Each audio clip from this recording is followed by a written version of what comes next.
Hi hello everyone welcome back to my channel. ಎಲ್ಲರೂ ಹೇಗಿದ್ದೀರಾ? ಎಲ್ಲರೂ ಚೆನ್ನಾಗಿದ್ದೀರಾ ಅಂತ ಭಾವಿಸ್ತೀನಿ. ನಾನು ಕೂಡ ಚೆನ್ನಾಗಿದ್ದೀನಿ. ಮಾರ್ನಿಂಗ್ ಏನು ಟಿಫನ್ ಮಾಡೋಣ ಅಂತೇಳಿ ಇವತ್ತು ಚಪಾತಿ ಮಾಡಿಬಿಟ್ಟು ಬೀಟ್ರೂಟ್ ಪಲ್ಯನೂ ಬೀನ್ಸ್ ಪಲ್ಯನೂ ಮಾಡ್ಕೊಳ್ಳೋಣ ಅಂದ್ಕೊಂಡೆ. ಬಟ್ ನನ್ನ ಮಗನಿಗೆ ಬೀಟ್ರೂಟ್ ಪಲ್ಯ ಇಷ್ಟ ಆಗೋಲ್ಲ, ಬಟ್ ನನಗೆ ತುಂಬ ಇಷ್ಟ, ನನ್ನ ಫೇವ್ರೇಟು. ಅದಕ್ಕೆ ಸ್ವಲ್ಪ ಬೇಗನೆ ಚಪಾತಿ ಹಿಟ್ಟನ್ನ ಫಸ್ಟೇ ಕಲಸಿಟ್ಬಿಟ್ಟು ಆಮೇಲೆ ತರಕಾರಿ ಎಲ್ಲ ಹೆಚ್ಚಿ ಪಲ್ಯ ಮಾಡೋಣ ಅಂತೇಳ್ಬಿಟ್ಟು ಮಾಡ್ಕೊಳ್ತಾ ಇದ್ದೆ. ಅದ್ರ ಜೊತೆಗೆ ಇವತ್ತು ಒನ್ ಬೈ ಒನ್ ತುಂಬ ಕೆಲಸ ಇದೆ. ಆಚೆ ಹೋಗಬೇಕು, ಧ್ರುವನ್ನ ಹಾಸ್ಪಿಟಲಿಗೆ ತೋರಿಸ್ಬೇಕು, ಹಾಗೆ ಚಿರಾಗ್ನೂ ಹಾಸ್ಪಿಟ್ಲಿಗೆ ತೋರಿಸ್ಬೇಕು. ಇವತ್ತು ಸ್ಕೂಲ್ ಹತ್ರ ಹೋಗಬೇಕು, ತುಂಬ ಕೆಲಸ ಇದೆ ಇವತ್ತು. ಎಲ್ಲ ಒಂದು ಕಡೆಯಿಂದ ಮಾಡ್ಕೊಂಡು ಬರಬೇಕು. ಅದ್ರ ಜೊತೆಗೆ ಇವತ್ತು ಆಷಾಢ ಮುಗಿಯೋಕ್ಕೆ ಬಂದಿರೋದ್ರಿಂದ ಶ್ರಾವಣದಲ್ಲಿ ನಾನ್ ವೆಜ್ ಎಲ್ಲ ಮನೇಲಿ ಮಾಡಲ್ಲ. ಅದಕ್ಕೆ ಇವತ್ತು ಅದನ್ನು ಕೂಡ ಮಾಡೋ ಅಂಥ ಕೆಲಸ ಇದೆ, ದುಡ್ಡು ಕೆಲಸ ಎಲ್ಲ ಮಾಡ್ಕೋಬೇಕು. ಸರಿ ಅಂತ ಹೇಳ್ಬಿಟ್ಟು ಫಸ್ಟು ಬೀನ್ಸ್ ಪಲ್ಯ ಮಾಡ್ಕೊಂಬಿಡೋಣ ಅಂತೇಳ್ಬಿಟ್ಟು ಬೀನ್ಸ್ನೆಲ್ಲ ಕ್ಲೀನ್ ಮಾಡಿಕೊಂಡು ಹೆಚ್ಚಿ ಎಲ್ಲ ಮಾಡ್ಕೊಂಡು ರೆಡಿ ಮಾಡ್ಕೊಂಡು ಬೀನ್ಸ್ ಪಲ್ಯ ಮಾಡ್ತಾಯಿದ್ದೆ. ಏನಿಲ್ಲ, ಸಿಂಪಲಾಗಿ ಎಣ್ಣೆ ಸಾಸಿವೆ ಕರಿಬೇವು ಹಸಿಮೆಣ್ಸಿನ್ಕಾಯಿ ಬೀನ್ಸ್ನ ಎಣ್ಣೆಲೇ ಡ್ರೈ ಮಾಡ್ಕೋಬೇಕು. ಯಾವುದೇ ಕಾರಣಕ್ಕೂ ಬೇಯಿಸ್ಕೊಂಡು ಬೀನ್ಸ್ನ ಪಲ್ಯ ಮಾಡಬಾರ್ದು. ಮಾಡಿದ್ರೆ ಚೆನ್ನಾಗಿರುತ್ತೆ, ಬಟ್ ನನಗೆ ಈ ಥರನೇ ಇಷ್ಟ, ಡ್ರೈ ಪಲ್ಯನೇ ಇಷ್ಟ. ಹಂಗಾಗಿ ನಾವು ಯಾವತ್ತೂ ಬೇಯಿಸಿ ಪಲ್ಯ ಮಾಡಲ್ಲ, ನಾನು ಹಂಗೇ ಎಣ್ಣೆಯಲ್ಲೇ ಬೇಯಿಸ್ತೀನಿ. ಅದ್ರ ಜೊತೆಗೆ ಬೀನ್ಸ್ ಹಾಕಿದ್ಮೇಲೆ ಬೀನ್ಸ್ ಅರ್ಧ ಬೆಂದ ಮೇಲೆ ಸ್ವಲ್ಪ ಉಪ್ಪು, ಸ್ವಲ್ಪ ಅರಿಶಿನ ಪುಡಿನ ಹಾಕಿ ಡ್ರೈ ಮಾಡ್ಕೋಬೇಕು. ಅದ್ರ ಜೊತೆಗೆ ಲಾಸ್ಟಿಗೆ ಒಂದು ಸ್ವಲ್ಪ ಕಾಯಿ ತುರಿನ ಆ್ಯಡ್ ಮಾಡ್ಕೋಬೇಕು. ತುಂಬ ಚೆನ್ನಾಗಿರುತ್ತೆ ಟೇಸ್ಟು, ಸಿಂಪಲ್ಲಾಗಿರುತ್ತೆ. ಇದಕ್ಕೆಲ್ಲ ಮಸಾಲೆ ಅಂತ ಅದಂತೆ ಇದಂತೆಲ್ಲ ಹಾಕಿ ಮಾಡಿದರೆ ಚೆನ್ನಾಗಿರಲ್ಲ. ಅದ್ರ ಜೊತೆಗೆ ಬೇಯಿಸಿ ಮಾಡಿದರೆ ಟೇಸ್ಟ್ ಬೇರೆ, ಹಾಗೆ ಎಣ್ಣೆಯಲ್ಲಿ ಹುರಿದ್ಬಿಟ್ಟು ಡ್ರೈ ಮಾಡಿ ಪಲ್ಯ ಮಾಡಿದ್ರೇ ಟೇಸ್ಟ್ ಬೇರೆ ಇರುತ್ತೆ, ತುಂಬ ಚೆನ್ನಾಗಿರುತ್ತೆ. ನೀವು ಒಂದ್ಸರಿ ಟ್ರೈ ಮಾಡೋಂಗಿದ್ರೆ ಮಾಡಿ.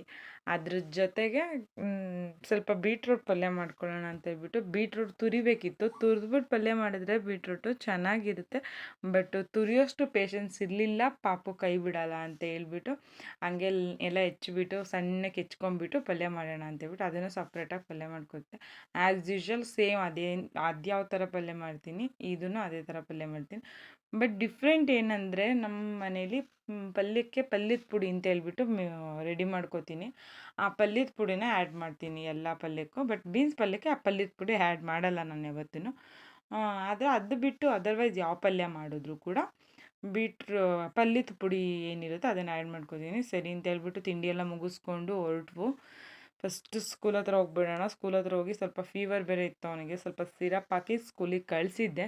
ಫಸ್ಟು ಇವತ್ತು ಹೆಂಗಿದ್ರು ಪೇರೆಂಟ್ಸ್ ಮೀಟಿಂಗ್ ಕೂಡ ಇತ್ತಲ್ವಾ ಅಂತ ಹೇಳ್ಬಿಟ್ಟು ಅವನೊಬ್ಬನ ಕರ್ಕೊಬರೋದಿದ್ರೆ ಹಸ್ಬೆಂಡೇ ಹೋಗೋರು. ಅದ್ರ ಜೊತೆಗೆ ಪೇರೆಂಟ್ಸ್ ಮೀಟಿಂಗ್ ಅಟೆಂಡ್ ಮಾಡೋದ್ರಿಂದ ನಾನು ಹೋಗ್ಬೇಕಾಯ್ತು. ಇದು ನೋಡಿ ಜೇನ್ಕಲ್ ಸಿದ್ದೇಶ್ವರನ ಆರ್ಚು. ಟೌನಿಂದ ಹೋಗೋರಿಗೆ ಇದೇ ರೂಟಲ್ಲಿ ಹೋಗಬೇಕು. ಬಟ್ ನಾವು ನಮ್ಮ ಹಳ್ಳಿ ಕಡೆಯಿಂದ ಹೋದರೆ ಈ ಕಡೆ ಕಟ್ ರೂಟ್ ಇದೆ, ಅದರಲ್ಲಿ ಹೋಗ್ತೀವಿ.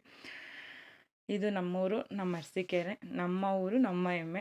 ಏನೇ ಆದರೂ ನಮ್ಮೂರು ನಮಗೆ ಚೆಂದ. ಎಲ್ಲಿಗೆ ಹೋದರೂ ನಮ್ಮೂರಿಗೆ ಬಂದಾಗ ಈ ಬೋರ್ಡ್ ಕಾಣುತ್ತಲ್ಲ, ಆ ಖುಷಿನೇ ಬೇರೆ. ನಾವು ಎಷ್ಟೇ ದೂರ ಊರುಗಳಿಗೆ ಹೋಗಿದ್ರು ಫಸ್ಟ್ ನಮ್ಮೂರಿಗೆ ಬಂದಾಗ ನಮಗಾಗೋ ಖುಷಿನೇ ಬೇರೆ. ಅದ್ರ ಜೊತೆಗೆ ಫಸ್ಟ್ ಸ್ಕೂಲ್ ಹತ್ರ ಹೋಗ್ಬಿಟ್ಟು ಪೇರೆಂಟ್ಸ್ ಮೀಟಿಂಗೆಲ್ಲ ಮಾಡಿಕೊಂಡು ಮೀಟಿಂಗ್ ಅಟೆಂಡ್ ಮಾಡಿಕೊಂಡು ಅಲ್ಲಿದೆಲ್ಲ ಕೆಲಸ ಮುಗಿಸ್ಕೊಂಡು ನೆಕ್ಸ್ಟ್ ಎಲ್ಲಾದರೂ ಏನು ಕೆಲಸ ಇದೆ ಅದನ್ನು ಮಾಡೋಣ ಅಂತ ಅಂದ್ಕೊಂಡ್ವು. ಸ್ವಲ್ಪ ಜಾಸ್ತಿನೇ ಕೆಲಸ ಇತ್ತು ಇವತ್ತು. ಅದ್ರ ಜೊತೆಗೆ ಏನೇನೋ ತೊಗೋಬೇಕಿತ್ತು, ಅದು ಆಗುತ್ತೋ ಇಲ್ವೋ ಅಂದ್ಕೊಂಡು ಹೋಗಿದ್ದೆ, ಬಟ್ ಆಗಲಿಲ್ಲ. ಇನ್ನು ಇವತ್ತೆಲ್ಲ ಕೆಲಸನೂ ಅರ್ಧಂಬರ್ಧನೇ ಆಯಿತು. ಹೋಗ್ತಾ ಇದ್ದೀವಿ. ಇದು ರೈಲ್ವೇದು ಬ್ರಿಡ್ಜ್ ಬರುತ್ತಲ್ಲ ಅಲ್ಲಿ. ಇದು ನೋಡಿ ನಮ್ಮದು ಅರಸೀಕೆರೆ ಟೌನ್ ಪೊಲೀಸ್ ಸ್ಟೇಷನು. ಇದು ಕೋಡಿಮಠ ಕಾಲೇಜು. ಯಾರೆಲ್ಲ ಅರಸೀಕೆರೆಯವ್ರು ಇರ್ತೀರ, ಕೋಡಿಮಠ ಕಾಲೇಜು ಓದಿರ್ತೀರ, ಅವ್ರಿಗೆಲ್ಲರಿಗೂ ಫೀಲ್ ಆಗೇ ಆಗುತ್ತೆ. ನಮ್ಮ ಅರಸೀಕೆರೆ ಸರ್ಕಲ್ ಇವರೇ ನಮ್ಮ ಚಿರಾಗವರ ಕ್ಲಾಸ್ ಟೀಚರು. ಅವ್ನು ಪ್ರೋಗ್ರೆಸ್ ರಿಪೋರ್ಟ್ ಕೊಟ್ಟಿದ್ರು, ಬಟ್ ಶೂಟ್ ಮಾಡಿಕೊಂಡೆ ವೀಡಿಯೋನ. ಸ್ಕೂಲ್ದು ಮ್ಯಾಮ್ ಹತ್ರ ಮಾತಾಡಿದ್ದು, ಪಾಪ ಮ್ಯಾಮ್ ಕೂಡ ಮಾತಾಡಿದ್ರು ನನ್ನ ಜೊತೆ, ಅದು ಕೂಡ ಶೂಟ್ ಮಾಡಿದೆ. ಬಟ್ ಅದು ಶೂಟ್ ಡಿಲೀಟ್ ಆಗೋಯಿತು, ತುಂಬ ಬೇಜಾರಾಯಿತು. ಅದ್ರ ಜೊತೆಗೆ ಇದೇ ಹಾಸ್ಪಿಟಲ್ಗೆ ನನ್ನ ಮಗನ ಧ್ರುವನ ನಾನು ಮತ್ತು ಚಿರಾಗ್ನ ಇಬ್ಬರನ್ನೂ ಹಾಸ್ಪಿಟಲಿಗೆ ತೋರಿಸ್ತೀನಿ. ಇದು ರವಿ ಕ್ಲಿನಿಕ್ ಅಂತ ಹೇಳಿ ಪೀಡಿಯಾಟ್ರಿಷಿಯನ್ನು ಅರಸೀಕೆರೆಯಲ್ಲಿದ್ದಾರೆ, ಸಾಯಿನಾಥ ರೋಡಲ್ಲಿ. ತುಂಬ ಚೆನ್ನಾಗಿ ಮಕ್ಕಳನ್ನ ನೋಡ್ತಾರೆ. ಧ್ರುವಂತ್ಗೆ 13 ಟೋಕನ್ ನಂಬರ್ ಬಂದಿತ್ತು. ಬಟ್ ರೆಗ್ಯುಲರಾಗಿ ನಾವು ಚಿರಾಗಿಗೆ ತೋರಿಸೋ ಹಾಸ್ಪಿಟಲ್ಗೆ ಚಿರಾಗ್ನ ಅವ್ರ ಅಪ್ಪ ಕರ್ಕೊಂಡು ಹೋಗಿದ್ರು, ಸ್ವಲ್ಪ ಫೀವರ್ ಇತ್ತು ಅಂತೇಳ್ಬಿಟ್ಟು. ಇಲ್ಲಿ ಆಧಾರ್ ಕಾರ್ಡ್ದು 6 ಇಯರ್ಸ್‌ಗೆ ಬಂದಮೇಲೆ ಅದು ಅವ್ರದ್ದು ಫಿಂಗರ್ ಪ್ರಿಂಟ್ ಎಲ್ಲ ಬರುತ್ತಲ್ಲ, ಅಲ್ಲಿಗೆ ಆಧಾರ್ ಕಾರ್ಡ್ ಮಾಡೋಣ ಅಂತ ಕರ್ಕೊಂಬಂದೆ. ಅಲ್ಲೂ ಆಗಲಿಲ್ಲ ಕೆಲಸ ಇವತ್ತು. ಅದು ಅರ್ಧಂಬರ್ಧ ಆಯಿತು. ಅದ್ರ ಜೊತೆಗೆ ಟ್ರೈಪೋಡ್ ಬಂದಿತ್ತು ಇವತ್ತು. ಒಂದು ಟ್ರೈಪೋಡ್ ತೊಗೊಳ್ಳೋಣ ಅಂತ ಹೇಳ್ಬಿಟ್ಟು, ವೀಡಿಯೋ ಮಾಡೋಕ್ಕೆ ಸ್ವಲ್ಪ ಕಷ್ಟ ಆಗ್ತಿತ್ತು ಅಂತ ಹೇಳ್ಬಿಟ್ಟು ಟ್ರೈಪೋಡ್ನ ಆರ್ಡ್ರ್ ಮಾಡ್ಕೊಂಡಿದ್ದೆ. ಆ ಟ್ರೈಪೋಡ್ ಕೂಡ ಬಂದಿತ್ತು. ಫ್ಲಿಪ್ಕಾರ್ಟ್ನಲ್ಲಿ ಆರ್ಡ್ರ್ ಮಾಡಿದ್ದೆ ನಾನು. ಅದನ್ನು ಅನ್ಬಾಕ್ಸ್ ಮಾಡ್ತಾ ಇದ್ದೀನಿ, ನಿಮ್ಮ ಹತ್ರ ಶೇರ್ ಮಾಡ್ಕೊಳ್ಳೋಣ ಅಂತೇಳಿ. ಅದಕ್ಕೆ ಈ ಥರ ಚಾರ್ಜರ್ ವೈರ್ ಕೂಡ ಕೊಟ್ಟಿದ್ದರು. ಇದಕ್ಕೆ ಚಾರ್ಜರ್ ವೈರ್ ಎಷ್ಟು ಇದಾಯಿತೋ ಅದನ್ನು ಚಾರ್ಜ್ನ ಡೌನ್ ಆದಾಗ ಚಾರ್ಜ್ ಮಾಡ್ಕೋಬೇಕು ನಾವೇನೆ. ನೋಡಿ ಇಲ್ಲಿ ಟ್ರೈಪೋಡ್ ಈ ಥರ ಇದೆ. ಪಾಕೆಟ್ ಫ್ರೆಂಡ್ಲಿ ಟ್ರೈಪೋಡ್ ಇದು. ಆರಾಮಾಗಿ ನಾವೆಲ್ಲಾದರೂ ಹೋಗ್ಬೇಕಾದ್ರೆ, ಆಚೆ ಬರಬೇಕಾದ್ರೆ ಎಲ್ಲ ಆರಾಮಾಗಿ ಕೈಯಲ್ಲಿ ಇಟ್ಕೊಂಡು ಪಾಕೆಟಲ್ಲಿ ಹಾಕ್ಕೊಂಡು ಎಲ್ಲ ಓಡಾಡ್ಬೋದು. ತುಂಬ ದೊಡ್ಡದಾಗೆಲ್ಲ ಇರೋದಿಲ್ಲ, ಎತ್ಕೊಂಡು ತಿರುಗಾಡಬೇಕು, ಎಲ್ಲಿ ಎತ್ಕೊಂಡು ಓಡಾಡೋದು ಅನ್ನೋ ಥರ ಎಲ್ಲ.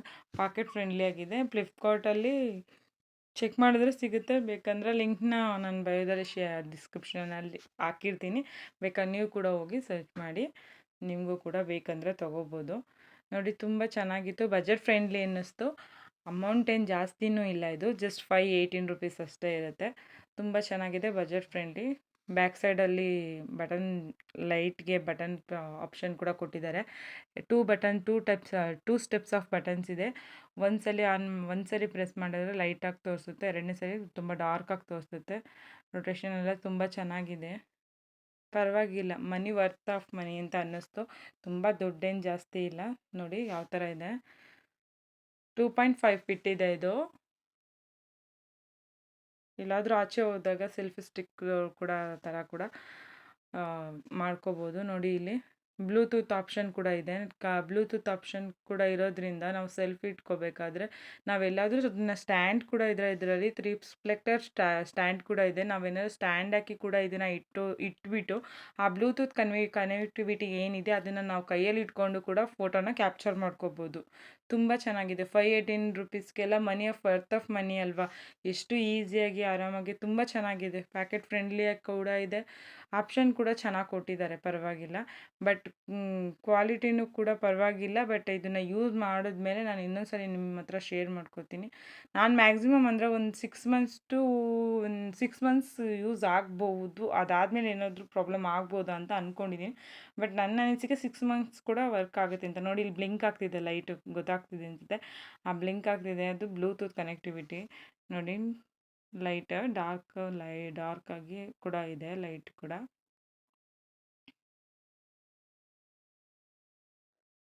ಕ್ಲೋಸ್ ಮಾಡ್ಕೋಬೋದು. ನೋಡಿ ಆರಾಮಾಗಿ ಕ್ಲೋಸ್ ಆಗುತ್ತೆ. ಅಷ್ಟೇ. ಹಿಂಗೆ ಕ್ಲೋಸ್ ಮಾಡಿಕೊಂಡ್ರೆ ನೋಡಿ ಎಷ್ಟು ಆರಾಮಾಗಿದೆ. ಆರಾಮಾಗಿ ಪ್ಯಾಕೆಟ್ ಫ್ರೆಂಡ್ಲಿಯಾಗಿ ಕೈಯಲ್ಲೆಲ್ಲ ಇಟ್ಕೊಂಡು ಓಡಾಡ್ಬೋದು. ತುಂಬ ಚೆನ್ನಾಗಿದೆ. ಇದು ನಾನು ಫ್ಲಿಪ್ಕಾರ್ಟಲ್ಲಿ ತೊಗೊಂಡಿದ್ದು. ನಾನು ಡಿಸ್ಕ್ರಿಪ್ಷನಲ್ಲಿ ನಿಮಗೆ ಲಿಂಕ್ ಶೇರ್ ಮಾಡ್ತೀನಿ. ನಾನು ಹೇಳಿದಾಗೆ ಇವತ್ತು ನಮ್ಮದು ವಾತನಕಲ್ಲಮ್ಮನ ದೇವಸ್ಥಾನ ಅಂತ ಇದೆ. ಆ ದೇವಸ್ಥಾನಕ್ಕೆ ನಮ್ಮ ಹಸ್ಬೆಂಡ್ ಹೋಗಿದ್ರು. ಅಲ್ಲಿ ಕೋಳಿನ ಒಪ್ಪಿಸ್ಕೊಂಬಂದಿದ್ರು. ಆ ಕೋಳಿನ ಒಪ್ಪಿಸ್ಕೊಂಡು, ಅದೇ ನಾನು ಹೇಳ್ದಾಗೆ ಆಷಾಢ ಬಂದಿದೆ, ನೆಕ್ಸ್ಟ್ ಶ್ರಾವಣ ಬರೋದ್ರಿಂದ ನಮ್ಮ ಮನೆಗಳಲ್ಲಿ ನಾನ್ ವೆಜ್ ಶ್ರಾವಣಗಳಲ್ಲಿ ಮಾಡೋದಿಲ್ಲ, ನಾವು ತಿನ್ನೋದು ಇಲ್ಲ. ಬಟ್ ಗಂಡ್ಮಕ್ಳು ತಿಂತಾರೆ ನಮ್ಮ ಮನೇಲಿ. ನಮ್ಮ ಮಾವ, ನಮ್ಮ ಹಸ್ಬೆಂಡು ಎಲ್ಲ ತಿಂತಾರೆ. ಅವ್ರು ಆಚೆ ತಿನ್ಕೊತಾರೆ, ಬಟ್ ಮನೇಲಿ ನಾವು ಮಾಡಲ್ಲ ಶ್ರಾವಣ ಮುಗಿಯೋವರೆಗೂ. ಅದಕ್ಕೆ ಮಾಡೋಣ ಅಂತೇಳ್ಬಿಟ್ಟು ಮೊಟ್ಟೆ ಕೋಳಿ ಸಾಂಬಾರಿಗೆ ಅಂತೇಳ್ಬಿಟ್ಟು ಖಾರಕ್ಕೆ ಎಲ್ಲ ಜೋಡಿಸಿ ಇಟ್ಕೊಂಡಿದ್ದೆ. ನಾವು ಯಾವ ಥರ ಮಾಡ್ತೀವಿ ಅಂತೇಳ್ಬಿಟ್ಟು ನಾನು ಇವತ್ತು ನಿಮ್ಮ ಜೊತೆ ಶೇರ್ ಮಾಡ್ಕೋತಾ ಇದ್ದೀನಿ. ನೀವು ಯಾವ ಥರ ಮಾಡ್ತೀರೋ ನನಗೆ ಗೊತ್ತಿಲ್ಲ. ಬಟ್ ನಾವು ಮಾತ್ರ ಮೊಟ್ಟೆ ಕೋಳಿ ಸಾರನ್ನ ನಾನು 3 ಥರ ಮಾಡ್ತೀನಿ. ಬಟ್ ಅದು ಇವತ್ತು ಅರ್ಜೆಂಟಿಗೆ ತುಂಬ ಟೈಮ್ ಕೊಟ್ಟು ಮಾಡೋಕ್ಕಾಗಲ್ಲ ಅಂತೇಳ್ಬಿಟ್ಟು ಸಿಂಪಲಾಗಿ ಆಗೋ ಥರನೇ ಮಾಡಿಕೊಂಡೆ. ಪಾಪ ಎದ್ದೇಳ್ತಾನೆ ಅಂತೇಳಿ. ಅದ್ರ ಜೊತೆಗೆ ಎಳೆ ಬೇರೆ ದೇವ್ರಿಗೆ ಕೊಡಬೇಕಾಗಿತ್ತಲ್ವ, ಸರಿ ಅಂತೇಳ್ಬಿಟ್ಟು ಈರುಳ್ಳಿ ಖಾರನ ಪೇಸ್ಟ್ ಮಾಡ್ಕೊಳ್ಳೋಣ. ಶುಂಠಿ ಬೆಳ್ಳುಳ್ಳಿ ಹಸಿಮೆಣ್ಸಿನ್ಕಾಯಿ, ಕೊತ್ತಂಬರಿ ಸೊಪ್ಪು, ಪುದೀನ ಸೊಪ್ಪು, ಈರುಳ್ಳಿನ ಹಾಕಿ ರುಬ್ಬಿ ಪೇಸ್ಟ್ ಮಾಡಿಕೊಂಡೆ. ಕ್ಲೀನಾಗಿ ಪೇಸ್ಟ್ ಆಗಬೇಕು, ಸಣ್ಣಗಿರಬೇಕು. ಮುಟ್ಟಿದಾಗ ಕೈಯಲ್ಲಿ ನೋಡಿ ಈ ಥರ ತೋರಿಸ್ತೀನಿ, ಆ ಥರ ಪೇಸ್ಟ್ ಚೆನ್ನಾಗಾಗಿರಬೇಕು. ಆವಾಗ ಸಾಂಬಾರು ಟೇಸ್ಟಿಯಾಗಿರುತ್ತೆ, ಚೆನ್ನಾಗಿರುತ್ತೆ ತಿನ್ಲಿಕ್ಕೂ. ಅದ್ರ ಜೊತೆಗೆ ಇದು ನೋಡಿ ತೆಂಗಿನಕಾಯಿ, ಚಕ್ಕೆ, ಲವಂಗ, ಕಡಲೆ, ಟೊಮೆಟೊ ಹಣ್ಣು ಇದನ್ನು ಸಪ್ರೇಟಾಗಿ ರುಬ್ಕೊತಿದ್ದೀನಿ. ಆವಾಗಲೇ ಹಾಕಿದ ಖಾರಕ್ಕೆ ಶುಂಠಿ, ಬೆಳ್ಳುಳ್ಳಿ, 3ರಿಂದ 4 ಹಸಿಮೆಣ್ಸಿನ್ಕಾಯಿ, ಈರುಳ್ಳಿ, ಪುದೀನ ಸೊಪ್ಪು, ಕೊತ್ತಂಬರಿ ಸೊಪ್ಪನ್ನ ಹಾಕಿ ಪೇಸ್ಟ್ ಮಾಡ್ಕೊಂಡಿದ್ದೆ. ಈ ಖಾರಕ್ಕೆ ತೆಂಗಿನಕಾಯಿ, ಟೊಮೆಟೊ, ಕಡಲೆ, ಚಕ್ಕೆ, ಲವಂಗನ ಹಾಕಿ ಪೇಸ್ಟ್ ಮಾಡ್ಕೊಂಡಿದ್ದೀನಿ. ಇದು ಅಷ್ಟೇ, ಕಾಯಿ ಖಾರ ಅನ್ನೋದು ತುಂಬ ಚೆನ್ನಾಗಿ ಪೇಸ್ಟ್ ಆಗಿರಬೇಕು. ಇದು 3 kg ಚಿಕನ್ನಿಗೆ ನಾನು ಖಾರಕ್ಕೆ ಹಾಕಿಟ್ಕೊಂಡಿದ್ದು 3 kg ಚಿಕನ್ಗೆ 3 kg ಚಿಕನ್ನಿಗೆ ನಾನು ಹಾಕಿದ ಕ್ವಾಂಟಿಟಿ ಕರೆಕ್ಟಾಗಿತ್ತು. ಏನಿಲ್ಲ 1 kgಗೆ 3 ಗೆಡ್ಡೆ ಬೆಳ್ಳುಳ್ಳಿ, ಅಂದರೆ ದಪ್ಪ ಬೆಳ್ಳುಳ್ಳಿ ಇರುತ್ತಲ್ಲ, 3 ಗೆಡ್ಡೆ ಬೆಳ್ಳುಳ್ಳಿ, 1 ಇಂಚ್ ಶುಂಠಿ, ಆ ಲೆಕ್ಕದಲ್ಲಿ ನಾನು ಖಾರಕ್ಕೆ ಹಾಕ್ಕೋತೀನಿ. ಒಂದು ಕೆ ಜಿಗೆ 3 ಈರುಳ್ಳಿ ಅನ್ನೋ ಥರ 3 ಕೆ ಜಿಗೆ ಎಷ್ಟು ಈರುಳ್ಳಿ ಬೇಕು, 1 ಕೆ ಜಿಗೆ ಸಣ್ಣದಾದರೆ 3 ಈರುಳ್ಳಿ ಬೇಕು, ದಪ್ಪದಾದರೆ 1.5 ಈರುಳ್ಳಿ ಸಾಕು. ಆಮೇಲೆ ಫಸ್ಟು ನಾನು ಯಾವುದೇ ನಾನ್ ವೆಜ್ ಅಡುಗೆ ಮಾಡಿದ್ರು ಕೂಡ ನಾನು ಕುಕ್ಕರಲ್ಲೇ ಮಾಡೋದು. ಬಟ್ ವಿಷಲ್ ಹೊಡ್ಸಲ್ಲ, ಬಟ್ ಅಡುಗೆ ಕುಕ್ಕರಲ್ಲಿ ಮಾಡ್ತೀನಿ. ಯಾಕೆ ಅಂದರೆ ನಾವು ಬೈ ಚಾನ್ಸ್ ಏನಾದರೂ ಸಾಂಬಾರು ಒಗ್ಗರಣೆ ಹಾಕ್ಬೇಕಾದ್ರೆ ತಳ ಒತ್ತಬಾರ್ದು, ತಳ ಹಿಡಿಬಾರ್ದು ಅಂತ ಹೇಳ್ಬಿಟ್ಟು ಪ್ರತಿಯೊಂದು ಸಾಂಬಾರನ್ನು ನಾನು ತಪ್ಪಲೆಯಲ್ಲಿ ಮಾಡಲ್ಲ. ಕ್ವಾಂಟಿಟಿ ಮೇಲೆ ಎಷ್ಟು ಕೆ ಜಿ ಇರುತ್ತೆ ಆ ಕೆ ಜಿ ಮೇಲೆ ಲೀಟರ್ಗಳನ್ನ ರಿಕ್ವೈರ್ಡ್ ಮಾಡಿಕೊಂಡು ನಾನು ಸಾಂಬಾರನ್ನ ಮಾಡ್ತೀನಿ. ಈಗ 12 ಲೀಟ್ರ್ ಕುಕ್ಕರ್ನ 3 ಕೆ ಜಿ ಮೇಲ್ಪಟ್ಟು ನಾನು ಅಡುಗೆ ಮಾಡೋದಿದ್ದರೆ ನಾನು 12 ಲೀಟ್ರ್ ಕುಕ್ಕರ್ನ ಯೂಸ್ ಮಾಡ್ತೀನಿ. ಒಂದು 2 ಕೆ ಜಿ ಮಾಡೋದಿದ್ರೆ 7 ಲೀಟ್ರ್ ಕುಕ್ಕರ್ ಯೂಸ್ ಮಾಡ್ತೀನಿ. 1 ಕೆ ಜಿ ಚಿಕನ್ ಎಲ್ಲ ಮಾಡಬೇಕಂದ್ರೆ 5 ಲೀಟ್ರ್ ಕುಕ್ಕರಲ್ಲಿ ಮಾಡ್ತೀನಿ. ಆ ಥರ ಕ್ವಾಂಟಿಟಿ ಮೇಲೆ ಕುಕ್ಕರ್ಗಳಲ್ಲಿ ಅಡುಗೆ ಮಾಡ್ತೀನಿ. ಬಟ್ ಯಾವುದೇ ಕಾರಣಕ್ಕೂ ನಾನು ವಿಷಲ್ ಹೊಡ್ಸೋಲ್ಲ. ಅದು ಮಟನ್ನೇ ಆಗಿರಲಿ, ಚಿಕನ್ನೇ ಆಗಿರಲಿ. ನಾನು ಮಟನ್ ಸಾಂಬಾರು ಮಾಡಿದ್ರು ಅಷ್ಟೇ, ಬೋಟಿ ಸಾರು ಮಾಡಿದ್ರು, ಬೋಟಿ ಗೊಜ್ಜು ಮಾಡಿದ್ರು ಅಷ್ಟೇ, ನಾನು ಯಾವುದೇ ಚಿಕನ್ ಅಡುಗೆಗಳನ್ನ ನಾನು ವಿಷಲ್ ಹೊಡ್ಸೋದಿಲ್ಲ. ಯಾಕೆಂದರೆ ನಮ್ಗೆ ಆ ಟೇಸ್ಟ್ ಇಷ್ಟನೂ ಆಗಲ್ಲ. ವಿಷಲ್ ಹೊಡ್ಸ್ಬಿಟ್ರೆ ಟೇಸ್ಟೇ ಸಿಗೋದಿಲ್ಲ ನಮಗೆ, ಬೇರೆಯವ್ರಿಗೆ ಹೆಂಗೋ ಗೊತ್ತಿಲ್ಲ. ನಾವು ಮಾಡೋದು ರೀತಿನ ನಾನು ನಿಮ್ಮ ಹತ್ರ ಶೇರ್ ಮಾಡ್ಕೊತಾ ಇದ್ದೀನಿ. ಬಟ್ ನಾನು ಯಾವುದೇ ಅಡುಗೆ ಮಾಡಿದ್ರು ನಾನ್ ವೆಜ್ನ ವಿಷಲ್ ಮಾತ್ರ ಹೊಡ್ಸ್ಕೊಳ್ಳಲ್ಲ. ಬಟ್ ಕುಕ್ಕರಲ್ಲಿ ಮಾಡ್ತೀನಿ. ಯಾಕೆ ಅಂದರೆ ತಳ ಹಿಡಿಬಾರ್ದು ಅಂತ ಅಷ್ಟೇ. ಎಣ್ಣೆ ಬಿಟ್ಟು ಚಿಕನ್ ಹಾಕ್ಕೊಂಡು ಅದನ್ನು ಸ್ವಲ್ಪ ಕೈ ಆಡಿಬಿಟ್ಟು ಬಾಡಿಸ್ಬಿಟ್ಟು ಕ್ಲೋಸ್ ಮಾಡ್ಕೊತಾ ಇದ್ದೀನಿ. ಕ್ಲೋಸ್ ಮಾಡಿಬಿಟ್ಟು ಸ್ವಲ್ಪ ಹೊತ್ತು ನೀರು ಬಿಟ್ಕೋಬೇಕದು, ಸೈಡಲ್ಲೆಲ್ಲ ಫುಲ್ ನೀರು ಬಿಟ್ಕೋಬೇಕು. ಅದಾದಮೇಲೆ ನೀರು ಬಿಟ್ಕೊಂಡ್ಮೇಲೆ ಗೊತ್ತಾಗುತ್ತೆ, ಸೈಡಲ್ಲಿ ನೀರು ಬಿಡೋದು ಗೊತ್ತಾದಾಗ ಸ್ವಲ್ಪ ಉಪ್ಪು. ಆಮೇಲೆ ಉಪ್ಪನ್ನು ಅಷ್ಟೇ, ನಾವು ಯಾವುದೇ ಪ್ರತಿಯೊಂದು ಅಡುಗೆ ಮಾಡಿದ್ರು, ಇದೆಲ್ಲ ಒಂದು ಸಿಂಪಲ್ ಟಿಪ್ಸ್ ಅಂತ ಅಂದ್ಕೊಳ್ಳಿ. ಯಾವುದೇ ನಾನ್ ವೆಜ್ ಅಡುಗೆ ಮಾಡಿದ್ರು ಆಗಲಿ, ಮಾಮೂಲಿ ಅಡುಗೆ ಮಾಡಲಿ, ನಾನು ಯಾವತ್ತೂ ಸ್ಪೂನ್ ಉಪಯೋಗಿಸಿ ಉಪ್ಪು ಹಾಕೋದು ಕಡಿಮೆನೇ. ಯಾಕೆಂದರೆ ಕೈ ಅಳತೆಯಲ್ಲೇ ಉಪ್ಪು ಹಾಕೋದು. ಅದರಲ್ಲೂ ಪ್ರತಿಯೊಂದು ಮನೇಲೂ ಹೆಣ್ಮಕ್ಳು ಕೈ ಮುಷ್ಟಿಯಲ್ಲಿ ಅಡುಗೆ ಮಾಡುವಾಗ ಉಪ್ಪು ಹಾಕಿದ್ರೆ ಅಡುಗೆ ತುಂಬ ರುಚಿಯಾಗಿ ಬರುತ್ತೆ ಅಂತ ನಮ್ಮ ಅಜ್ಜಿ ಹೇಳ್ತಿದ್ರು. ಅದನ್ನು ನಾನು ಫಾಲೋ ಮಾಡ್ತೀನಿ. ನಾನ್ ವೆಜ್ ಅಡುಗೆಗಳಲ್ಲಿ ಮಾತ್ರ ಇವತ್ತಿಗೂ ನಾನು ಕೈ ಅಳತೆ ಮೇಲೇ ಹಾಕಿನೇ ಅಡುಗೆ ಮಾಡೋದು. ಬಟ್ ತುಂಬ ಅಂದರೆ ತುಂಬ ಟೇಸ್ಟಾಗಿರುತ್ತೆ, ಸಖತ್ ಟೇಸ್ಟ್ ಕೊಡುತ್ತೆ. ನೋಡಿ, ಉಪ್ಪು ಸ್ವಲ್ಪ ನೀರು ಸೈಡಲ್ಲಿ, ಚಿಕನ್ ಸೈಡಲ್ಲಿ ನೀರು ಬಿಟ್ಟಾಗ ಉಪ್ಪು ಮತ್ತು ಅರಿಶಿನ ಪುಡಿ ಹಾಕ್ಕೊಂಡಿದ್ದೆ.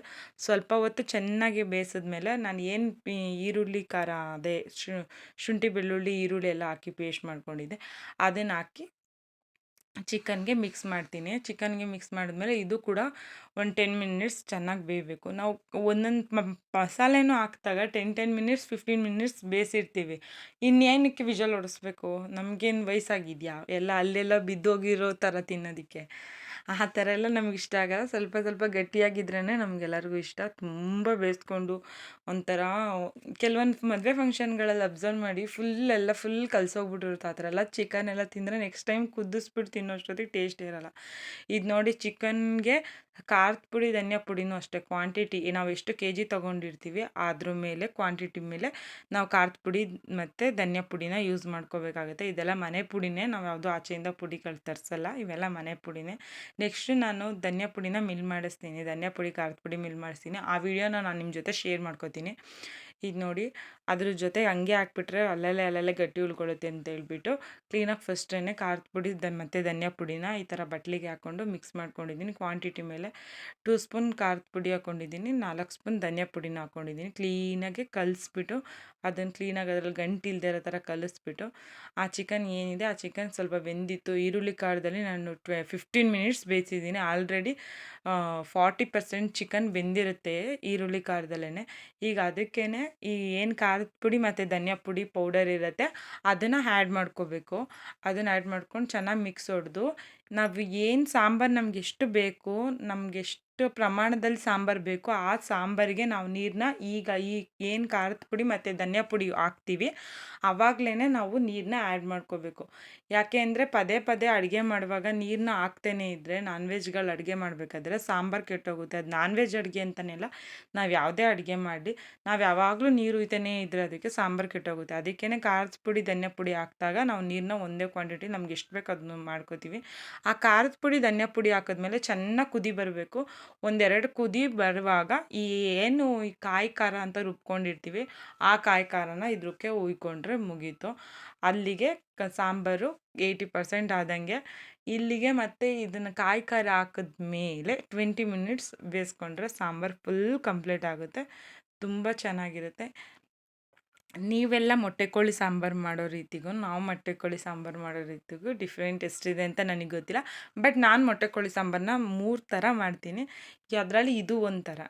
ಬಟ್ ಆಲ್ಮೋಸ್ಟ್ ಬೇಗ ಈಸಿಯಾಗಿ ಅರ್ಜೆಂಟು ಮಗು ಎದ್ದೇಳುತ್ತೆ ಅನ್ನೋ ಸಲುವಾಗಿ ನನಗೆ ಅನುಕೂಲ ಆಗಿದ್ದು ಇದೇ ರೀತಿ ಮಾಡ್ಕೊಂಡಿದ್ದೀನಿ. ಅದೇನು ಈರುಳ್ಳಿ ಖಾರ ಹಾಕಿದೆ ಅಲ್ಲ ಕಾಯಿ ಖಾರ ಹಾಕ್ತೆ ಅಲ್ವಾ, ಸಾರಿ, ಕಾಯಿ ಖಾರ ಹಾಕ್ತೆ ಅಲ್ವಾ, ಆ ಕಾಯಿ ಖಾರನ ಒಂದು ಕುದಿ ಬಂದಾಗ ಏನು ಈ ಮೊಟ್ಟೆ ಕೋಳಿಗೆ ಮೊಟ್ಟೆ, ಆಮೇಲೆ ಲಿವರು, ಗುಂಡ್ಕಾಯಿ ಎಲ್ಲ ಬಂದಿರುತ್ತೆ.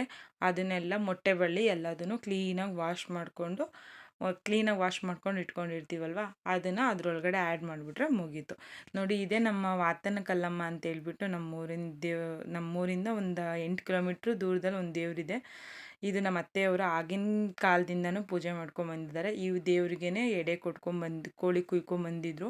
ಎಡೆ ಕೊಡೋದಕ್ಕೆ ನಾವು ತುಂಬ ದೂರ ಇರೋದ್ರಿಂದ ಮತ್ತೆ ಹೋಗೋಕ್ಕಾಗಲ್ಲ ಅಂತೇಳ್ಬಿಟ್ಟು ಮನೇಲೇ ಕಳಸನ ಪೂಜಿಬಿಟ್ಟು ನಾನು ಎಡೆ ಇಲ್ಲಿಗೆ ನನ್ನ ವ್ಲಾಗ್ನ ಕಂಪ್ಲೀಟ್ ಮಾಡ್ತಿದ್ದೀನಿ. ಮತ್ತೆ ನಾಳೆ ಇನ್ನೊಂದು ವ್ಲಾಗ್ ಜೊತೆ ನಿಮ್ಮ ಜೊತೆ ಬರ್ತೀನಿ. ಬಾಯ್ ಬಾಯ್, ಸಿ ಯು, ಟೇಕ್ ಕೇರ್.